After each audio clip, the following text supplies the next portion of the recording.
This is the Red All Over Northampton preview, potentially the final one of the season, depending on the outcome of Saturday. Let's get into it. So, Andy, before we get into the preview, we've got a couple of other things to be discussing as well. Obviously, the women's team have progressed to the cup final, and there's been a managerial transfer rumour that we can discuss. But first, on to the ladies, as you were there last night. I was there last night with my granddaughter Grace, bless her. Yeah, if you see the background behind me, Josh, this is I walked past it to go to the women's game last night and thought of you, Josh, and I thought, well, if I'm thinking of Josh, so I nipped back to take a photo of it so I could put it on. I know you like your West Stand, so I thought I'll do it in your honour, Josh. There's also an added benefit that on the last show, Play the British Way put a comment on about will you stop changing your background and just have the one? So I've changed it again. So sorry, Play the British Way, it's happening. So yeah, last night, all right, we got a cat coming. Like you have, Josh, got a cat. Hey. Professional as ever. 1 year old today. Our twin cats, 1 year old today, bless them. And he's like the size of a flipping tiger. Anyway, yeah, so last night we couldn't play. We couldn't play on the AstroTurf because one or a couple of the floodlights were playing up, so it was played on the training pitch up at the top, which were fine, apart from the pitch being great, Nick, apart from a nearly 70-year-old bloke having to stand for 2 hours watching. That weren't great. So, when you talk about safe standing in Pontiac, sometime, maybe next season, maybe whenever, I won't be going in it. I think everybody will be pleased to know that. Won't be me there. So, yeah, they started off, they played Ossett United. Decent side, Ossett. They've got a good striker there. But our Barnsley women's, they were, from the start, they were there. They were pushing back. They played some really nice football. But then sadly, after about 11 minutes, their striker, who were pretty quick, strong and quick, broke through and ball over top, broke through and put them 1-0 up. So we went in 1-0 down at half time, which were utterly against the run of play. And you're thinking, well, what's going to happen? Second half, they came out, same thing, dominated the game. Some really nice passing. It kept breaking down now and again towards the penalty area, which is a bit reminiscent of men's team at the minute. But they played really, really well. And then after 63 minutes, Elena Millard were fed through by friend of the show, Kim Brown, wide on the right, and saw the keeper off the line and lobbed a bit exquisite lob to make it 1-1. And then about, I don't know, 70 odd minutes, about 15 minutes to go, we had a penalty given for us, which is totally unlike the men's team. So we got a penalty given for us by a foul against Jodie Gregory, who had to finished up limping off injured. And Kim Brown stepped up, friend of the show, slotted it in beautifully, 2-1. And then for the first time, for the last 10 minutes or so, Ossett obviously upped it and tried again, but we held firm. They played, all of them played really, really well. But I have to say, I just want to mention a couple of players, but it by no means, when I mention the 3 players I'm going to, it takes anything away from the rest of them because they were all really, really good. Up front, she started as a sub, but up front, the leading scorer, Jodie Gregory, she gave a masterclass of how to play hold-up play, how to play as a target person and hold it up and lay it off. Absolutely superb with that. We had one of my personal favourites at the back, played at centre or played on the right at the back, who is class personified, Mel Turton Burrell. She is an outstandingly skillful player. She don't flap. She's almost like a female Barnsley version of John Stones, class in a glass. And then at right wing back for the first half, left wing back for the second half, we had Betty Cheetham. She's a tall lass, physically strong, and she put fear of God in them. She was going forward at every opportunity. She has got some real skillful dribbling play and can get her crossing. Absolutely, she was the player of the match for me, Betty, and I think for most people. But Mel at the back, oh, a titan at the back, and Jodie up front. But all of them, our Kim played really well in central midfield. So all in all, a good game. So they won 2-1. So they're now in the final. In the final. And we've just found out that they're playing in the final. We're going to play Sunderland under 23s, who are apparently a really, really good side. And it's going to be played at a stadium at Stockton-on-Tees. So I've checked up on that, and it's about an hour and a half away from Barnsley. So It's like that's like an home tie for Sunderland, isn't it? It's up nearly. that way, isn't it? Yeah. Now, our Tracy's played there, hasn't she? At what we call Norton and Stockton. She's played. So it's a tidy little stadium, nice stadium. So, and it's the day after we win the playoff final. Oh, not. Oh, I just tried to pull it up. It's the day after. So good. Double celebrations on the cards then. Absolutely. So Double celebrations. we'll be celebrating at Wembley and then celebrating in Stockton-on-Tees. So Mm. well done to the women's team. They were outstanding. Yeah, massive well done to him and good luck in the final. And if I'd have known Tracy weren't going to be on this show to talk about it, I'd have put some sunglasses on because, some of our viewers like Tracy wearing sunglasses, but I haven't. Anyway, It's a shame. It's a shame there's a lack of planning on your behalf there, Andy, but I'm not shocked. a letdown. I'm a We've got letdown. used to it. No, massive congrats to the ladies on progressing to the final. And if you can, make sure you get down there and support them in the final against Sunderland. Good news. Right, moving on to managerial rumours, which seems like there's been one particular manager that's picked up pace over the last few days. And it is Dominic Thalhammer, who I'll quickly get it put on screen now. So former club KV Oostende. Is that how we pronounce it? Oostend. Obviously, those of you with an astute eye will know that Chian Lee and Paul Conway are current owners or former owners of them. Have they moved on from there? Current owners. So yeah, so there's a little bit of a tie there to the club. Preferred formation 3-4-1-2. Games managed. This is in the men's game because he did spend 7 years managing the Austrian women's team. 217, a win percentage at 40%, points per game 1.45. And his style of play, high pressing, attacking play, supported by a rigid, strong defensive structure. So, Craig, a little bit of one of those, obviously, it's picked up a little bit of traction basically because he landed and put a picture on Instagram at Manchester Airport on the same day that we sacked Neil Collins. And then it was picked up by Alan Nixon, who said that Dominic Thalhammer was here and the hold up with him being announced as manager is a work permit.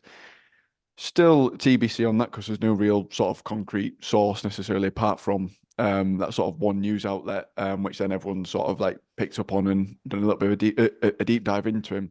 But how do you feel about this one? Because obviously it's definitely split the fan base in terms of people wanted someone sort of, well, you could say was a safer pair of hands, someone that knows English leagues and could potentially hit the ground running. And again, it seems like we're going down the sort of unknown route. But again, previously it's had mixed success. You look at the three of Stendhal, Struber, and Val. All three did the job that they were assigned to do. Val probably went a little bit further, and then that was followed on by Shop and Poyash Baggy, who definitely did not meet the brief.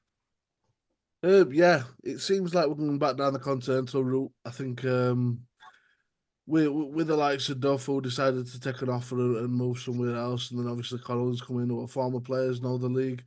Similar results to what we've got had under foreign coaches. I think there's certain things I like about Dominic. I think there's definitely certain things he can fetch to the squad. He looks like he's really a teacher of the game. He's definitely got a specific philosophy. It comes down with more Stendhal and Val type system with its all ultimate pressing.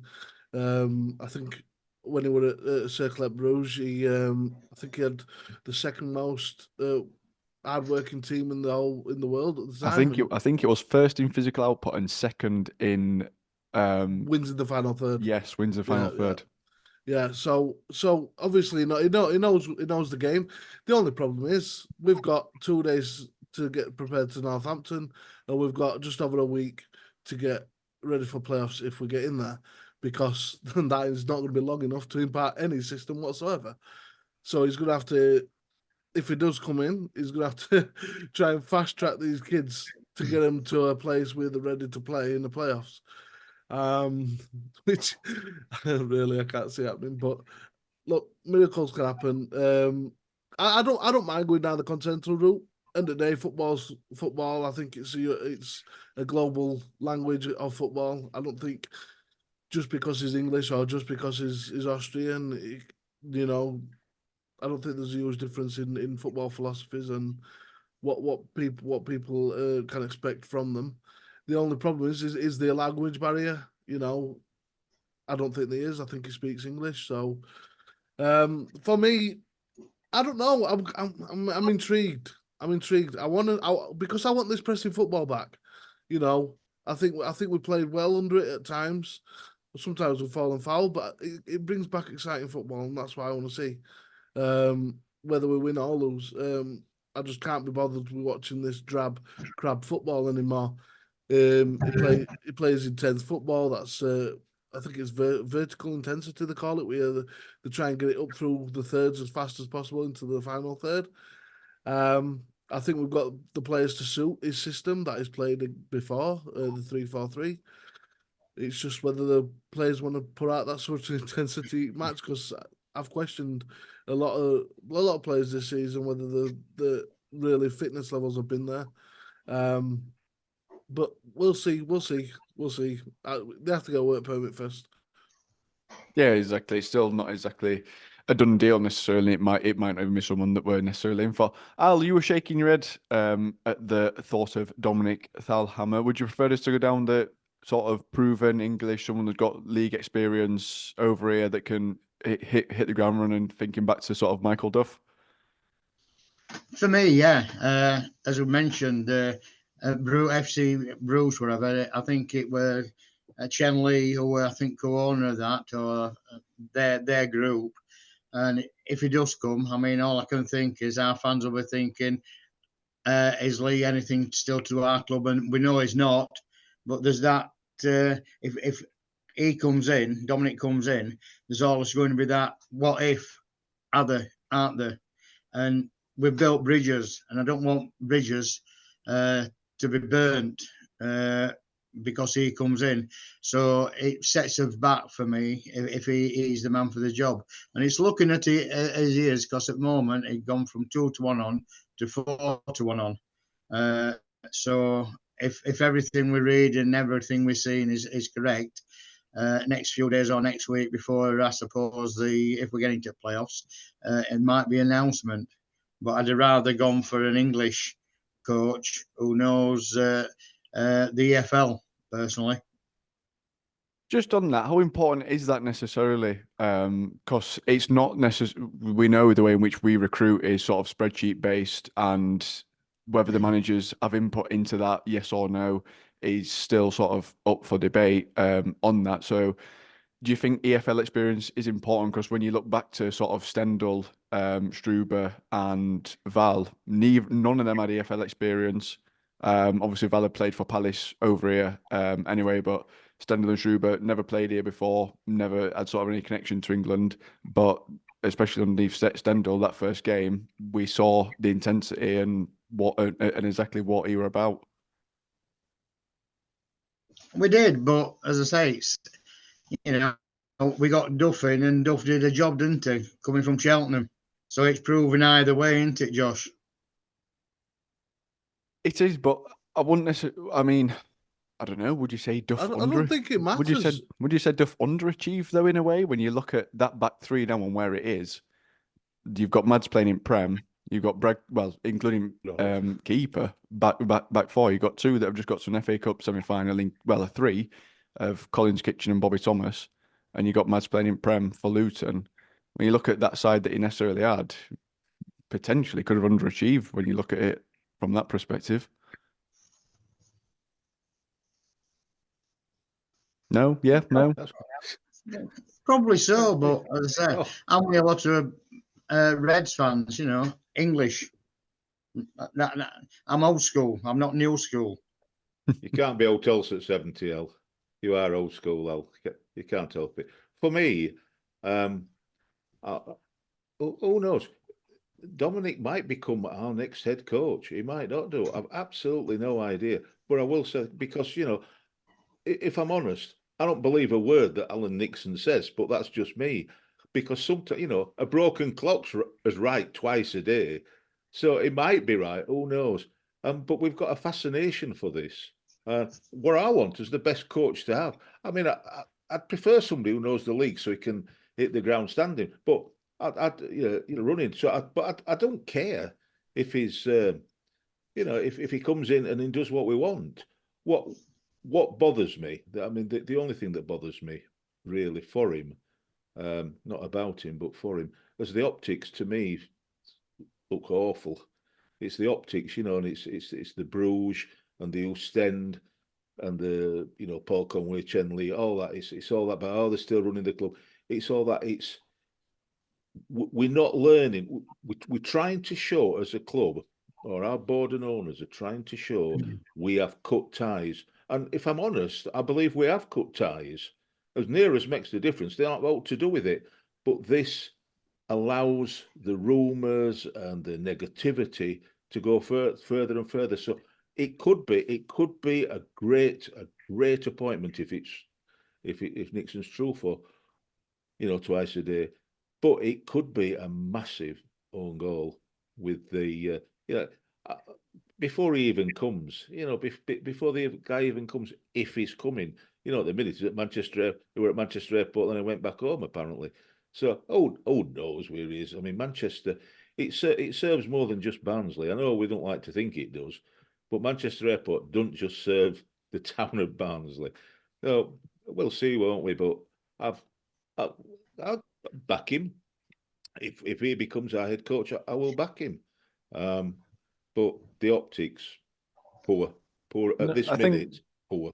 I think that's a very good point you raised there, Andy, because it is one of them that obviously you look at the removal of Neil Collins necessarily of like sort of a necessity to give us a chance of going up, and then to replace him with someone who has sort of the ties back to Paul Conway and Cian Lee. It's now a question that people can ask, and it doesn't do anything to bring about positivity in terms of making that change, and then sort of it's just something else for people to look at and go, oh no, it's not happening again. It could be coincidence. They just happen to be at them clubs. But it is one of the things that just doesn't sit nicely. Then we've gone to a former last boss before in Val anyway. Mm. So all I think it is that them particular teams in that particular league want to play the same style that we want to play, or we want to play the same sort that they want to play. And there's only probably a limited number of coaches, and they seem to have. I think it's just coincidence. Like I say, it's only a small country, small league, So I bet a lot of old faces bump into each other every now and again. And I think Chenley and Paul Conway are long gone. I don't think they even think about us anymore. Like I said, they wouldn't take the names off of any deeds their own in any club, just on a whim to try and, appease fans. You don't get to a millionaire by making stupid decisions like that, because anybody could just decide not to put you back on. But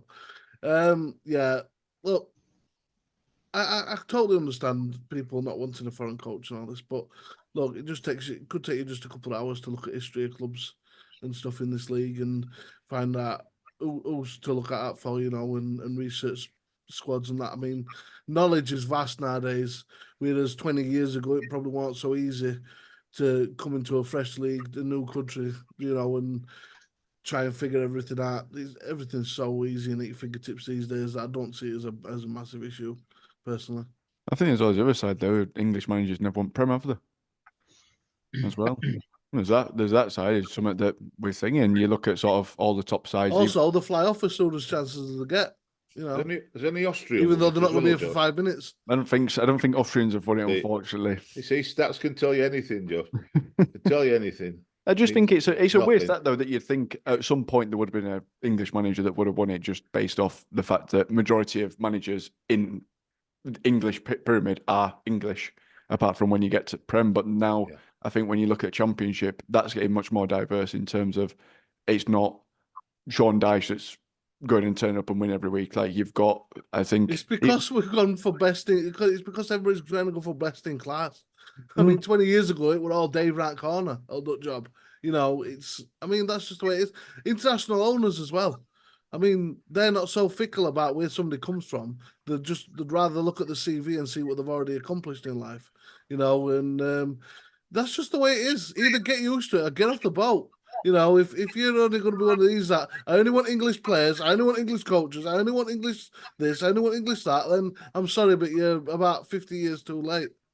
The thing that I hope, Craig, and it's gonna be a real test for our new director of sport, new director of football, Mladen, because I hope that this time, whoever it is, if it's Dominic or if it's somebody else, that we've done due diligence and done it right, because we've had some successes in Val and Struber and Stendhal, but we've had a couple of awful appointments as far as Barnsley is concerned. If he wins 4 out of the first 5 games, we'll be doing exactly what we've been doing with Donny Price. We'll be singing Austria all season. So it all goes on results. Like I say, at the day, fans are fickle, including ourselves. What we need to do is a few wins and we're back on bus. You know what I mean? So we need to beat Port Vale 7-0 in first match. That's it. That's it. It'll never happen. Never happen. That's it. Then everybody will have an Austrian flag. You know, that it's just the way it is. They'll not be allowed in ground though. If he gets the job, I hope he's got the capacity and belief to get us up there. We'll see, won't we? We'll see who it is. I know one bloke who didn't have that. It's not a stab. I hope it's not a stab in the dark and a throw of the dice, whatever that we've done. And a bit gobsmacked, under Callady we're doing, too many jobs, and I don't know how well they were doing any of them, but certainly, before Michael Duff came, the 2 before him, it didn't work out even close to working out. We aren't being bad people, or in Poyer's case, not necessarily an awful coach, but it just didn't work out at all. We've got to have done due diligence. There's one person who's specifically targeted with sorting it out. Big test for our new structure behind the scenes, and for him in particular. Well, from looking at what I look at, he talks a good game, but he's yet to actually implement it on the field consistently and win something. So that might be with us. You never know. Or it could be exactly the same as somebody that can talk a good game but can't physically do it himself. So we're going to crash and burn. It's going to be 1 or 2. That's why it can't be a throw at dice. Can't be. Yeah, I feel like I would have everything's a throw at dice, so nobody's a certainty. Within reason. There's different. I think there's sort of different ways to look at it though. In terms of if you got someone who has managed in these leagues, like Michael Duff, you could see the rise where we're going. It took Cheltenham from here, they've gone to here, and they've got to getting back. Yeah, they've got no disrespect to Cheltenham, but they're probably at their ceiling for their infrastructure they've got, players they've got. They've hit their ceiling, which is just staying in this league. And then he'd got like Duff then came to us to then go top of League One, then into Championship. You can see the rise. Probably same for Stockport manager as well. I think that's someone who thinking Notts County manager who's gone to Swansea now. You can sort of see the rise. You can see where they're going. I think when it's someone that sort of comes left of field, you've always got that trying to marry up what the standard is in that league to what it is over here, and it's much easier to do that when you see someone slowly making the progress. Yeah, it's so much easier. And I think it's sort of just having the optics of seeing that. Stole that from you there, Andy. It's Alan that likes his optics, usually Scotch whiskey optics, but there you go. Have we decided it's Dominic that's coming then? Is that what we do? Or what about other names? There's loads of other names been thrown about. There's Devaney and there's Eckenbottom who've been doing a couple of bits of I've seen Lavin somewhere. Duff's third favourite, I think. When you look, if you looked at the betting side of it, it's just all former managers. I mean, one I'd suggest, and I know it'll irritate Craig beyond all repair, which is why I'm going to say it. Grant McCann. Get Grant in. Did a great job at Donny. I know.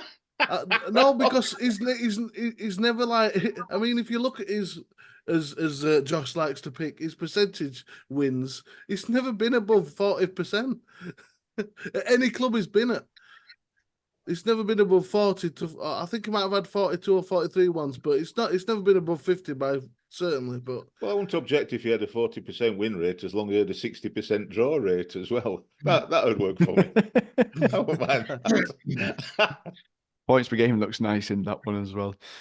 Yeah, get down in the comments your thoughts if it is Dominic Thalhammer to come in. Let us know how you feel about that. I can see it's hammer time coming if we start winning. 100%. That's I mean, it's, what you've it's done that there. hammer. You have robbed all of my thumbnail text and also all of my captions for the videos for next 6 months if he comes in, and we're coming every single week. That's all you want, isn't it? That's all you in want. homage to Lewis Hamilton. Get Peter Gabriel's sledgehammer going. Yes. Yeah, so get down your comments, your thoughts, if it would be Thalhammer, how you feel about, and also if there's any other managers you'd fancy us to be having a look at. Obviously, there's a few decent managers out to work at the minute, a lot of domestic ones, and obviously some domestic managers doing well themselves who we might be able to prize away from other clubs. In brackets, Well, I tried mentioning it last video and everybody cut me down. Yeah, because we didn't have time. We had breaking news to cover. We didn't want a 3-hour long special, Craig. That's coming. It's coming in good time, as long as Dominic don't get instated in time. Right, looking forward then to Saturday as we welcome Northampton Town in the final game at Oakwell this season. Potentially the final game. Should we lose, that is.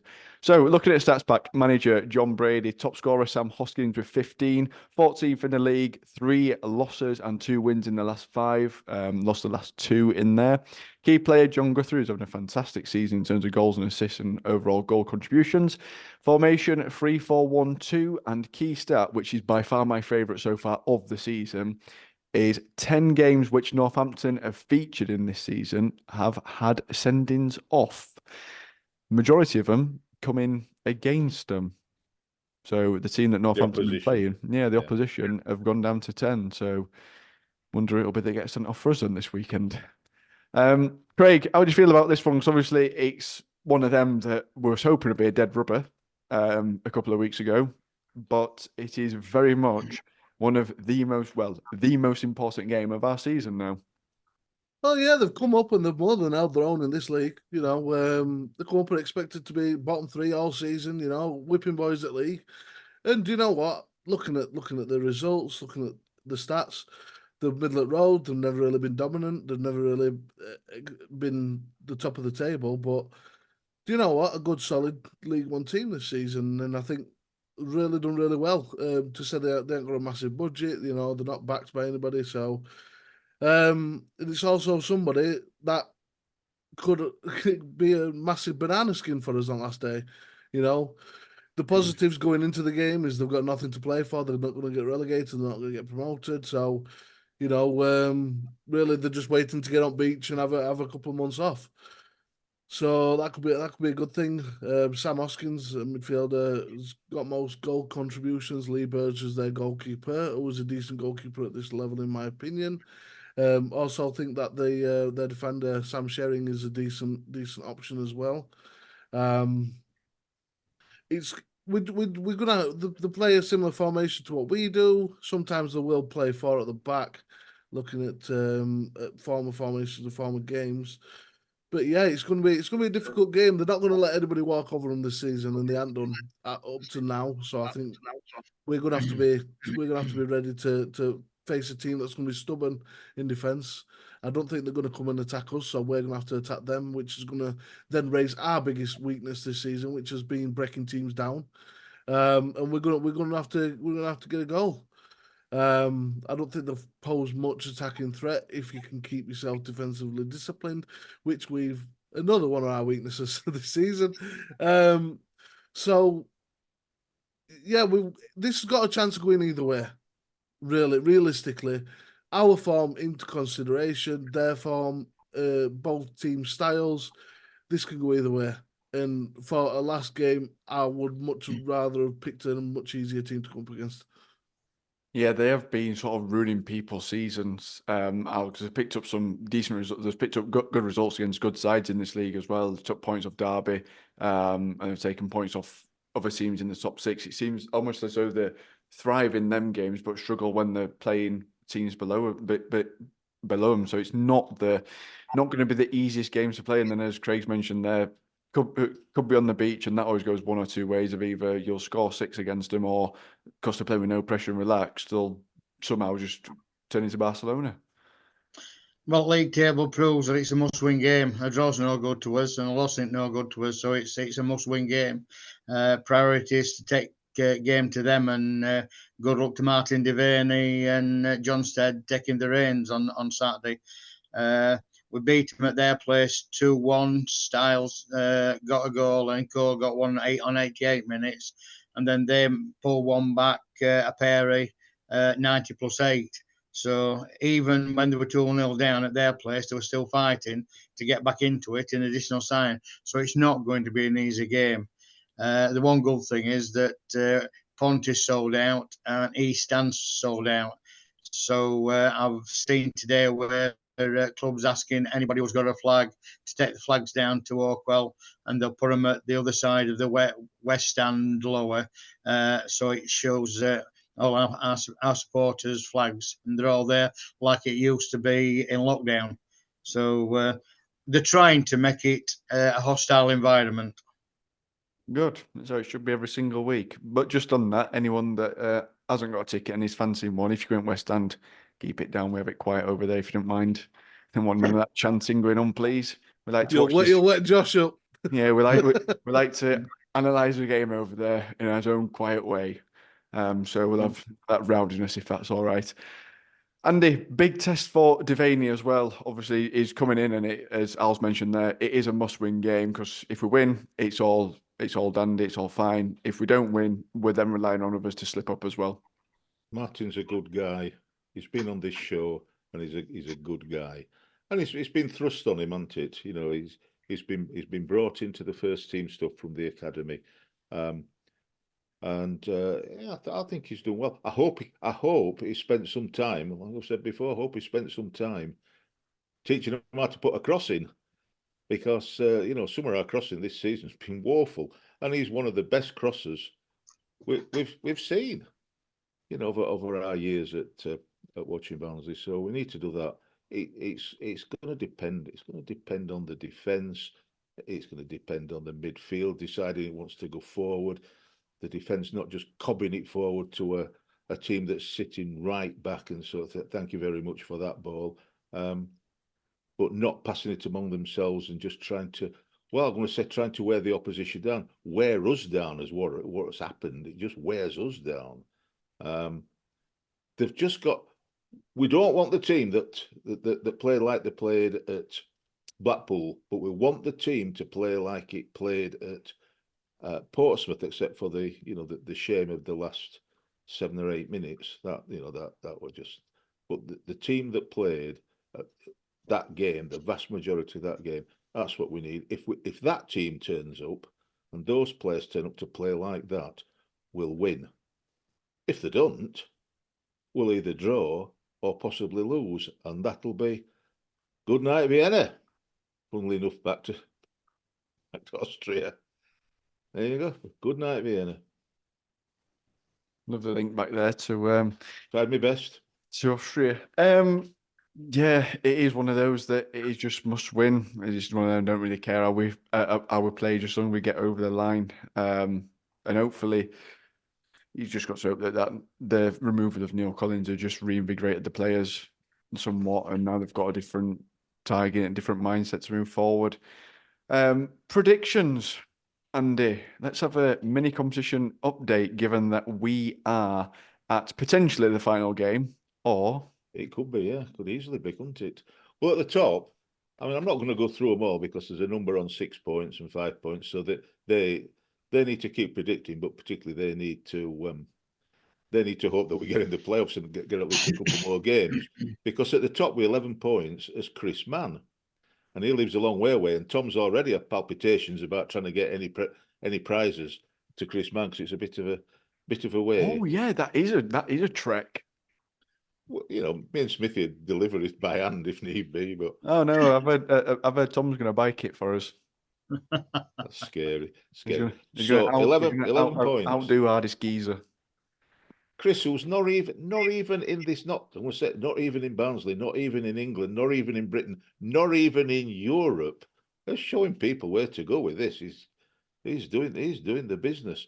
So he's on 11 points. On 8 points, there's Phil Ty. Come on, Phil. He's only 3 points behind. It could happen. It just could happen.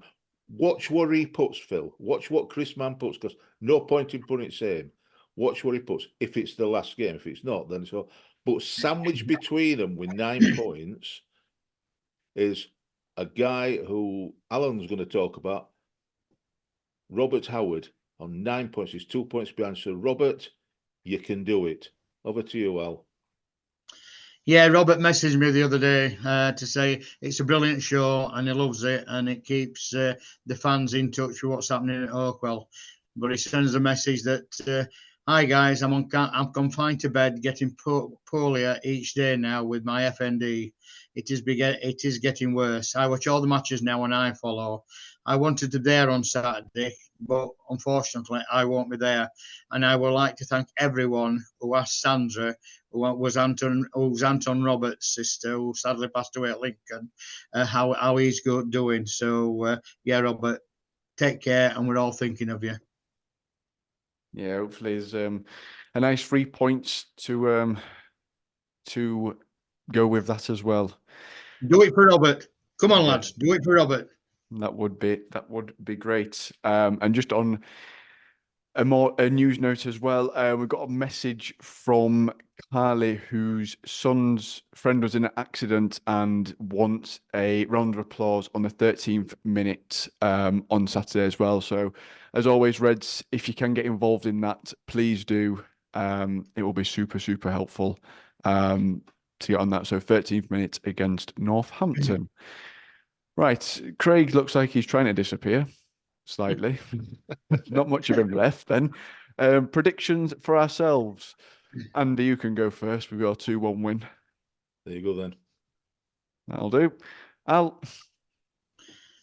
Oh, go on. We'll go for a 3-0 win. Let's be positive. I said I didn't know where his next win were coming from, but now it's changed. I'm certain we can get a win on Saturday. You're a turncoat, Smith. A turncoat. I had you down for a 3-0 loss. Yeah. I'm gutted. Craig. You're on mute, Craig.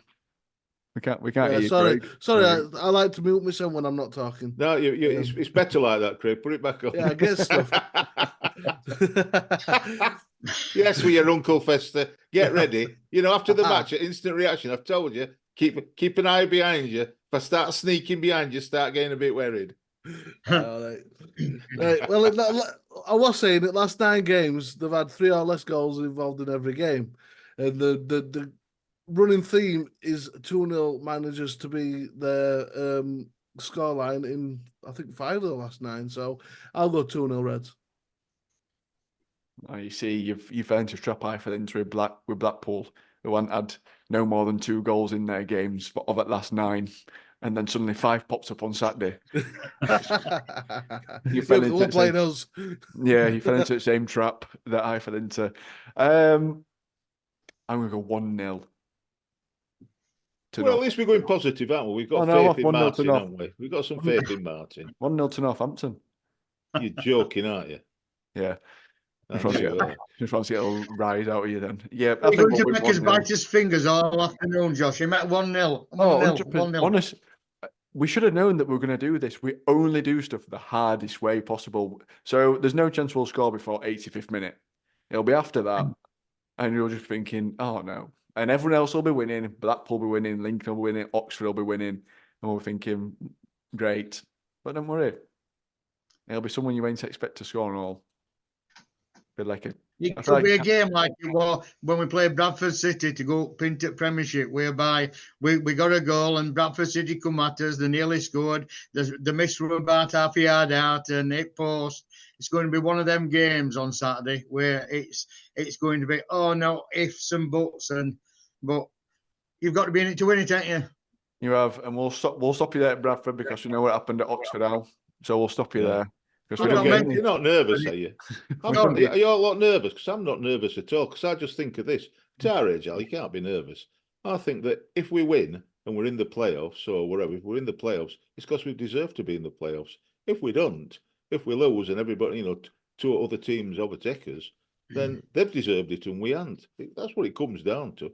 I just hope I'm not going to get all tongue-tied and nervous about it and bite my fingernails. I just think it'll be what it'll be. Oh, but like I say, he's going to burst into song in a minute. No. Oh, don't give it that Then way. I'm going to rabbit punch Craig.